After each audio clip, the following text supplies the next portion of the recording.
right. Thank you so much for doing this. I've been a huge fan of your work, been reading your stuff and watching your videos, and it's a pleasure having you. Yeah, thank you for having me, Nats. It's great to be on the show. Yeah. So you are one of those guys who is probably an expert in almost, you know, a variety of fields, right? So when it comes to storytelling, I consider you a great storyteller, and when it comes to obviously networking and creating communities too, you are so huge on that. And it's like, how did you come across, being able to do such a variety of things? And it's like, well, how does one get started in terms of like being able to create communities that create impact such as the one that you are able to create? That's a good question. I think one thing I want to clarify is I don't consider myself an expert in anything. Oh, that's it. I know a little bit about a lot of things, but I'm not an expert in most things. And I think that uh, part of it probably comes from my upbringing. I was born in Ghana, and every 4 years of my life, I moved to a new country in Africa. So I lived in Gambia, and then Botswana, and then Zimbabwe. Then I went to college in the U.S., and even there, I traveled around a lot. After college, I moved to South Africa, and then I worked in Nigeria, I worked in Tanzania. And my first job was with McKinsey, which, as you know, is a management consulting company. And from a very early age, they put you in you're supposed to advise CEOs and government leaders about their organizations and how to improve them and to develop strategies for them. And the projects are very short.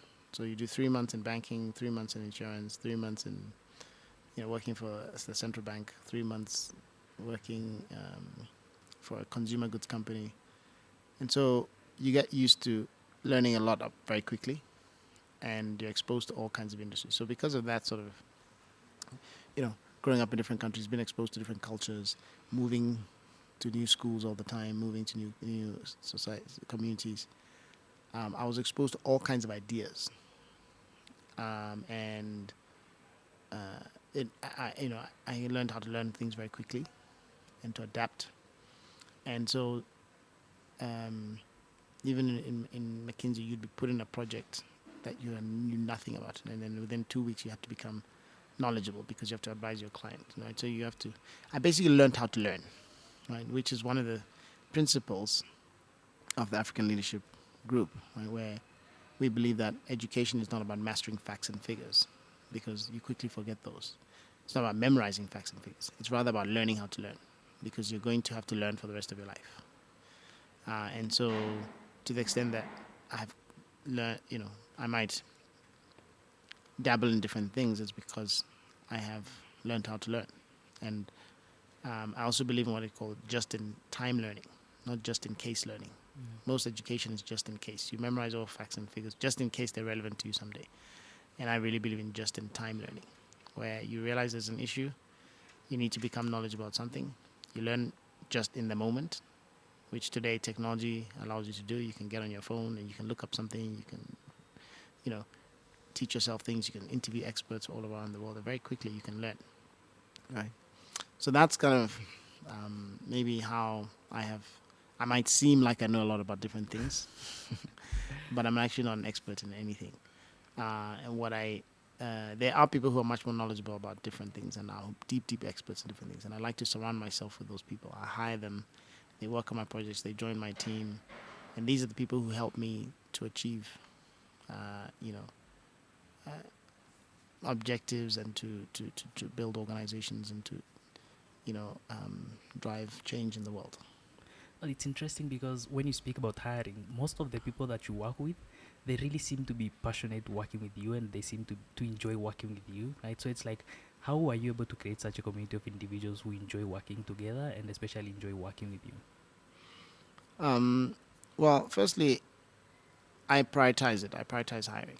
I prioritize building teams. I believe that no one can achieve anything great by themselves. Everything happens as a team and communities with others. So I invest a lot of my personal time in finding great people. I spend about 50% of my time hiring. I don't delegate it to the HR department. I think it's the most important thing that, as a leader, you need to do is to decide who joins your organization. So I try to find people who have the same values as we do, people who are as passionate about the change we're trying to bring in the world, people who have the skills we're looking for. And then I've learned over the years to use different ways of finding talent. For example, interviews are terrible ways to hire people. You know, you need to give them assignments and do reference checks, and maybe, if possible, do an internship with them first, so you get to learn how they actually do the job, not what they say they can do. Right? And these are different ways in which I use to identify great people. The other reason not to use interviews, that often people join you not knowing what the job is really about, and then they have also made the wrong choice, because it's a match. It has to be fit for both you and the individual. So it's as important for someone that you're potentially bringing to your organization to understand all the good things about your organization, but also the things that they might not like about it, so that they can decide for themselves before they come. Otherwise, they'll come and they'll be miserable. So I try to expose people a lot more to what we do by giving them a real world taste of it. And they'll work with us for a couple of days. They'll do an assignment for a week, and then they can decide if they want to join or not. So by the time they join us, they've experienced it in a much more tangible way than they might get in an interview. And so that allows them to make the right choice, and allows us to make a better choice. And that's how we attract them incredible people to join our organization. So one of the advice that I always share with entrepreneurs and business leaders is, do not make your decisions about who to hire based on interviews. You'll be constantly disappointed. Yeah, and because I think most of the times also people usually miss out on interesting and amazing people they could work with, simply because they're asking wrong questions when it comes to interviews, and probably other people can't really explain themselves as how you can. Exactly. Or they are very good at explaining themselves, and then they actually can't deliver. They can't. Right? So they've mastered the art of interviews, and they know how to say things that they think you want to hear. But then you actually hire them and they can't deliver on the job. But if you've actually given them an assignment, even if it's a test assignment, right, or you've had them do an interview, an internship, or they've worked with you for a temporary basis for a month, they can't hide who they are, and you can't hide who you are as an organization either. So they see everything, and you see everything, and so then it's a much better fit. You mentioned building communities here. One of the reasons why I personally believe it's so important to build communities is because we're trying to drive change, and as I said, no one can do anything alone. So our philosophy of developing leaders in the African Leadership Group is that leaders are developed when three things come together. You can't actually teach someone to be a leader, but people can learn how to lead by themselves. Similar to the fact that you can take a horse to the water, but you can't force it to drink, right? So we think there are three things that need to come together that maximize the likelihood of someone learning leadership on their own. The first is you need to have potential. So that means you have traits like passion and courage and imagination and resilience, things that make great leaders, values. The second thing is you need to practice leadership. You learn leadership by leading. You become an entrepreneur by being an entrepreneur, not in the classroom. So we take people out of the classroom, we put them in immersive situations where they actually have to build organizations in small ways, whether it's in a community or a project they do with an organization. They learn how to do things in a very practical way, right? We encourage students to found ventures and really say, get your hands dirty. That's how you learn leadership. And then the third thing that needs to come together is you need networks and relationships. You need community. Because no matter how good your skills are, if you don't have access to the right advisors, the right mentors, the right partners, someone who can introduce you to your first customer, who can invest in you, you're not going anywhere, right? So we actively cultivate networks and relationships, and we bring people into our organization all the time. We open ourselves up so that the people that we're developing can have the relationships that they need to achieve success and to achieve impact. And that's kind of the worldview that we have, and so that's why we prioritize building community so much. So if I was to ask anyone who knows you what you're good at, one thing that would come often is that you're good at networking, right? Finding the right people and connecting with the right people. How do you find the right people and connect with them? So I actually don't like the word networking. Right? I think it's a transactional thing. And I prefer to use the word relationship building. relationships are much more important than networks, in my opinion. Networks are things that you use. Relationships are things that you invest in, right? And so you won't find me at a party or, you know, walking from this person to that person to that person. That's networking, you know. And I'm talking to you, but I'm looking around to see who's more important to you than you, you know. So I should go and talk to that person because you're not adding value. I'm not getting anything from you. That's not relationship building, right? And the mistake I see a lot of young people make is that they think I just need to get the contact. I just need to get that contact. So people come up to me all the time and then they're like, oh, can I have your number? And then I give them my number, I give them my email address, and then they never contact me. They don't do anything with it. Then they say, oh, I got Fred Swaniker's number. So for what? You know? Or they come to me and say, oh, can I get a selfie? Then they get a selfie, and then what? That's not valuable. So you'll see me talking to one person. I'll talk to that person if I walked into a room from a very early age, 20 years ago, 30 years ago. I just walk into a room, talk to one person, just get to know that person just to get to know them, right? Yeah. Building relationships just for relationships' sake, not because I want to get something from them. When you do that, you find that people see you as much more authentic. You're not just trying to use them. And that then leads to trust. And then when you have trust with someone, then you can get, perhaps there can be a collaboration, right? But 95% of people I meet, I don't do business with them.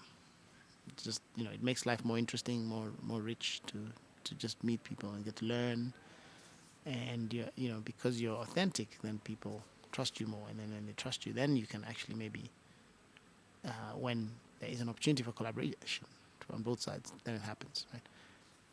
But people sometimes they'll meet someone, and then the next day say, "Oh, can you join my board? Or can you be my mentor? Or can you invest?" I'm not going to do that. No one's going to do that because they don't have they don't trust with you, right? So I wrote a paper about the 4 steps to relationship building. The first step is you connect with someone. Maybe you meet them at a party, at a lunch, at, conference, exchange business cards or emails, contacts, WhatsApp number, whatever. And the second step is continuous interaction. Right? Very few people that you meet actually go to the second step, where you call them, you meet up, you go for a walk, you have lunch, you exchange emails. And then through the continuous interaction, people can check out who you are. Are you real? Are you legitimate? Do you have integrity?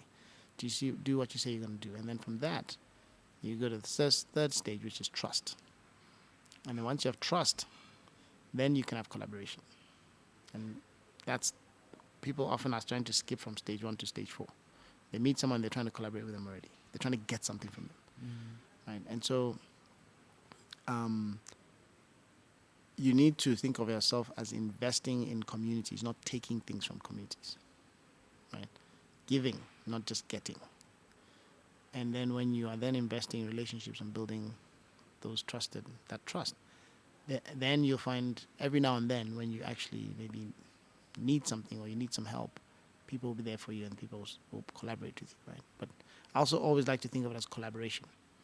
In any way, in any interaction with someone, am I giving more than I'm getting? Or am I giving at least as much as I'm getting? Or maybe if I get something from them today, do I give something back to them tomorrow? Right? But if you think of it as one way, how do I get, then you're actually not going to be very successful because no one wants to be, you know those people who only call you when they want something? Yeah. You don't want, do you enjoy spending time with those people, or you say, that guy, they only call me when they need something, right? Yeah. That only lasts a very, very short time. So it's relationships, not networks. Exactly. Relationships, not networks. Because they usually say your network is your network. Relationships, not transactions. That's what I talk about. You have actually had an opportunity to interact with a lot of people, right? And a lot of powerful and influential leaders across the world, including the likes of Paul Kagame, who I believe is your friend, and also Barack Obama, right?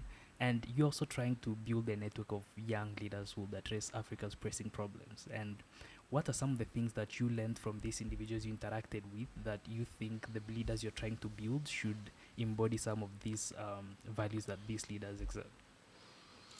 Yeah, first of all, I think it's important to realize that no leader is perfect. Every leader has things that they're good at, things that they can do better. And so I try to look at the good sides of all the people that I meet and see what can I learn from them, right? And then, you know, we try to instill some of these learnings into the young leaders we're developing in the African leadership group. If you look at someone like President Kagame, what you see in him is someone who is extremely good at executing things, gets things done, right? Africa's got a lot of talkers, not very few doers, and he's a doer. If you look at what has happened in Rwanda, he's done a lot of things to change his country in tremendous ways.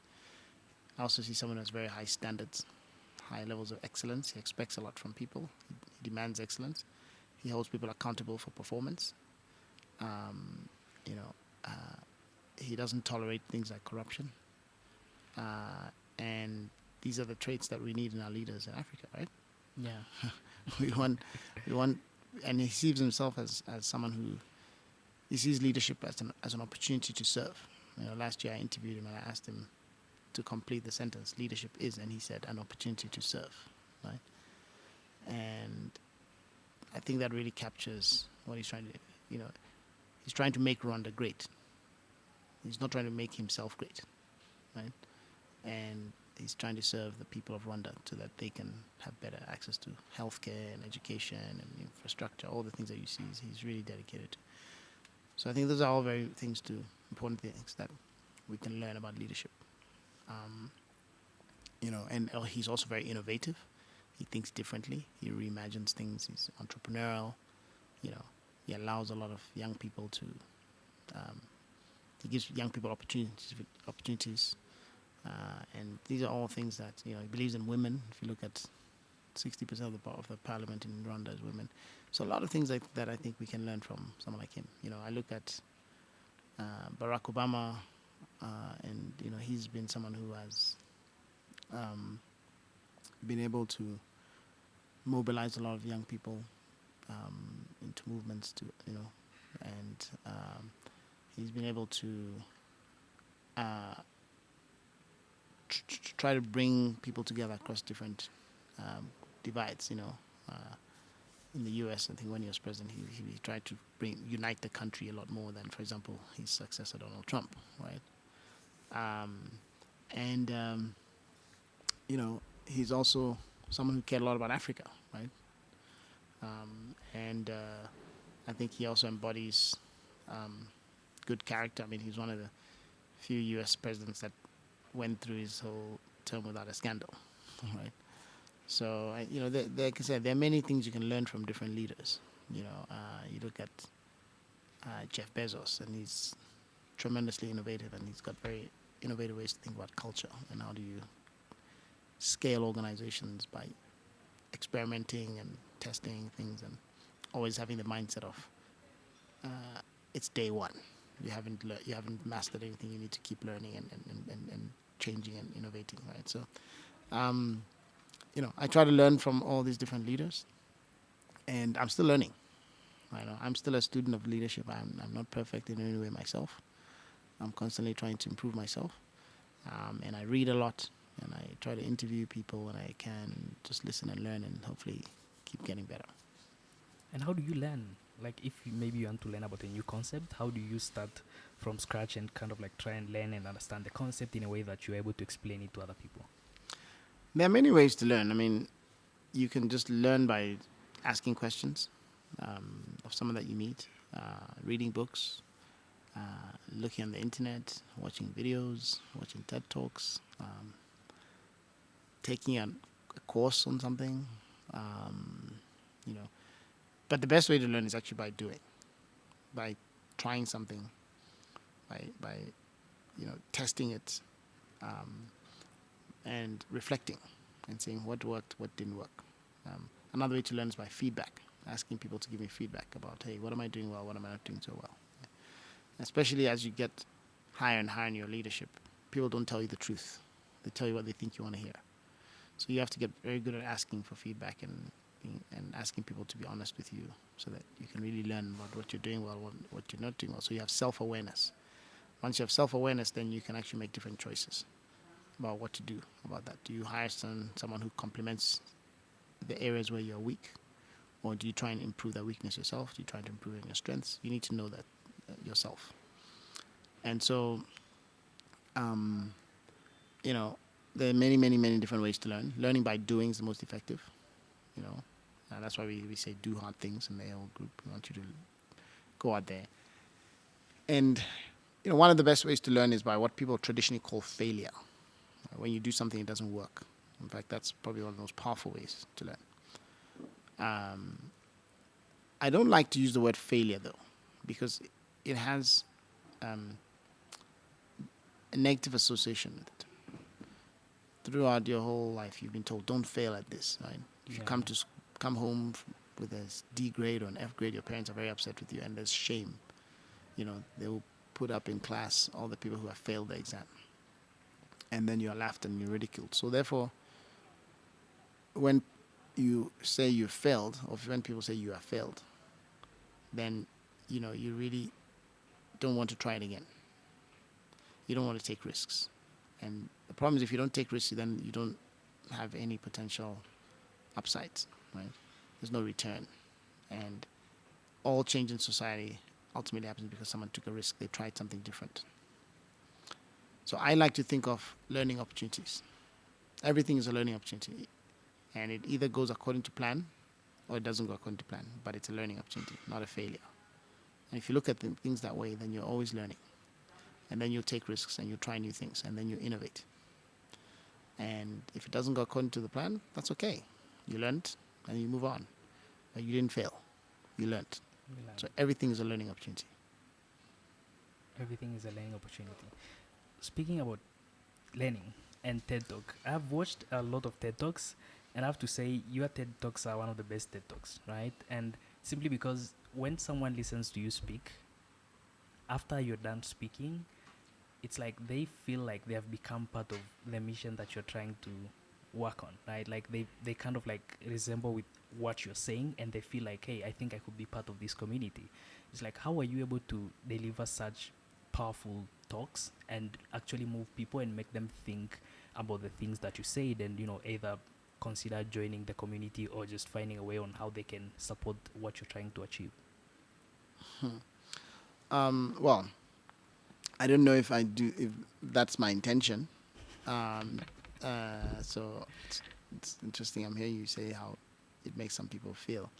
I think that ultimately, when I speak, I'm just simply trying to share my passion with others. And I'm trying to share my beliefs and my values. And I am very focused on the problem that needs to be solved, or the opportunity that can be captured. And I'm inviting people to join me in that mission. So I would say that, if, to the extent that any of my talks or articles moves people, it's because we are working on something that is bigger than me or anyone else. And it's something that people can join and be part of. One of the things that I've learned over the years, that if you want something to get very big, you have to give it away. Right? You have to share your ideas. You have to share responsibility. You have to share ownership. You have to have others own the vision as much as you do. Right? So if you try and just hoard everything and control, and you don't want people to know what you're doing, you don't want anyone else to have a role in the organization, you want to be the only person who makes decisions, and no one will be part of that. So, you know, I'm really saying this is not my project. It's our project. It's the continent's project.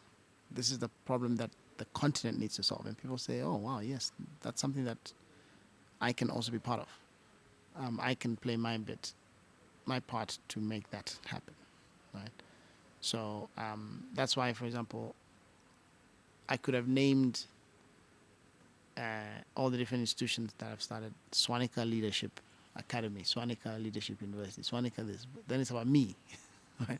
And this is not about me, right? You know, we all have a limited time on this earth. The project that we're talking about is a 50 to 100-year project. I will not live to see the full impact of it. So all I'm trying to do is to catalyze it, to, and to shine a spotlight and say, this problem needs to be solved. But I'm not the only one who's going to solve this problem. A lot of people are going to be necessary and needed and can play a role in solving this problem. So, who wants to join? And then, who wants to take this and run with it?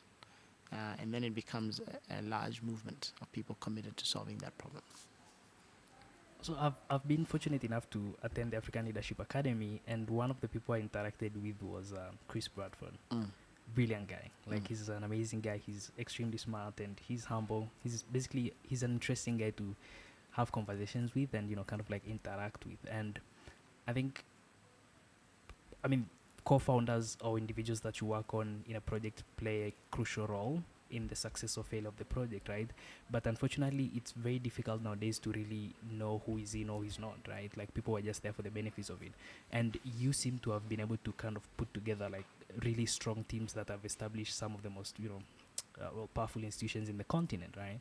So speaking on the topic of teamwork and team building, how do you build a team of individuals that share the same passion and the vision that you have, and you're on the same page, and even if you have challenges along the way, then you can work together and address them? Very good question. I think that there's a few things that I believe make great teams. The first is you need to have alignment around the vision.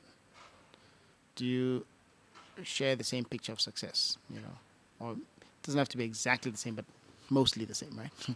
Then at least you're all aligned on where you're going. So, because vision is really talking about the direction of where you want to go. Are you going to Cape Town? Are you going to New York? Are you going to London? Are you going to Maputo? Are you going to Lagos?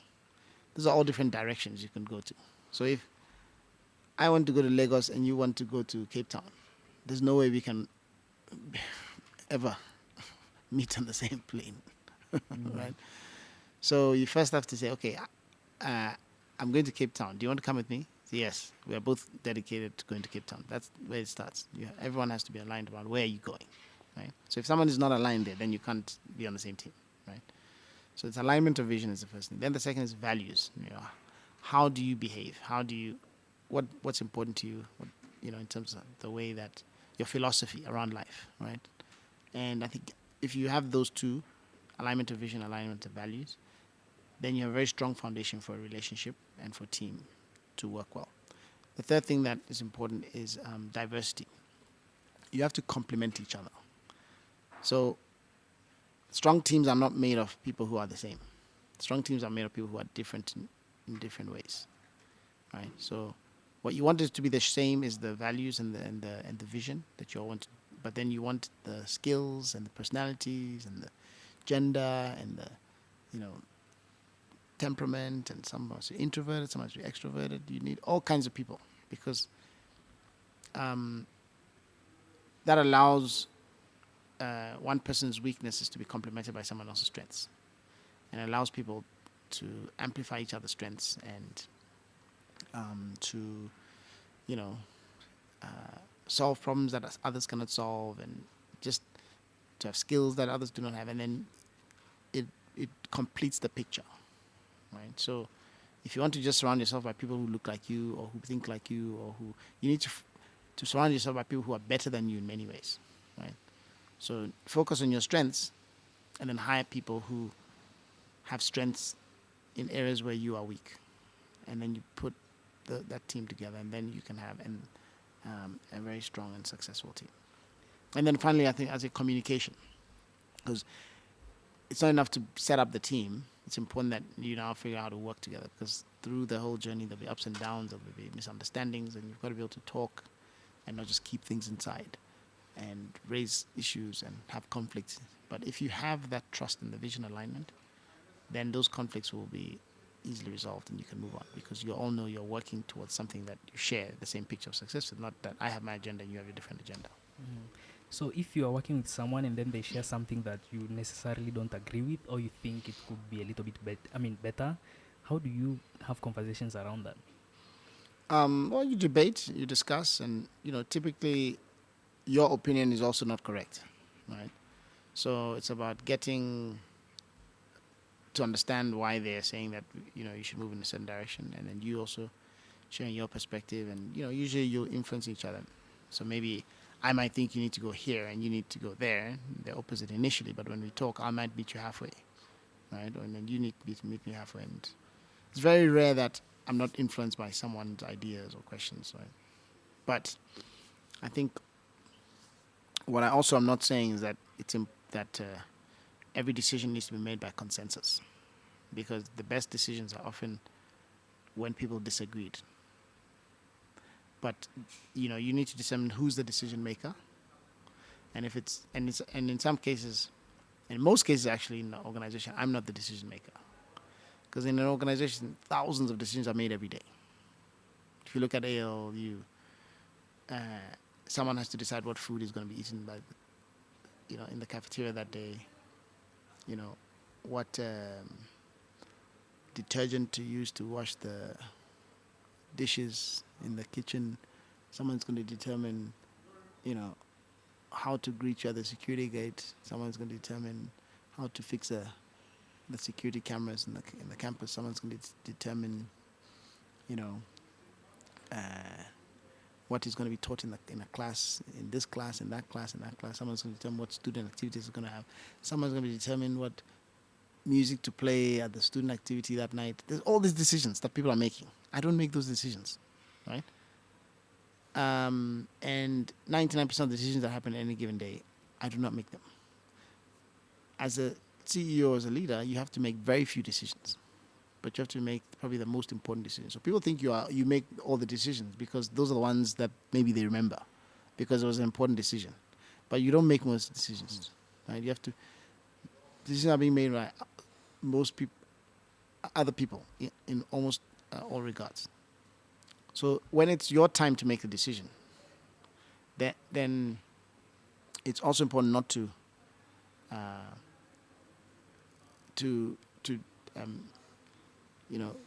run away from that decision that you have to make, right?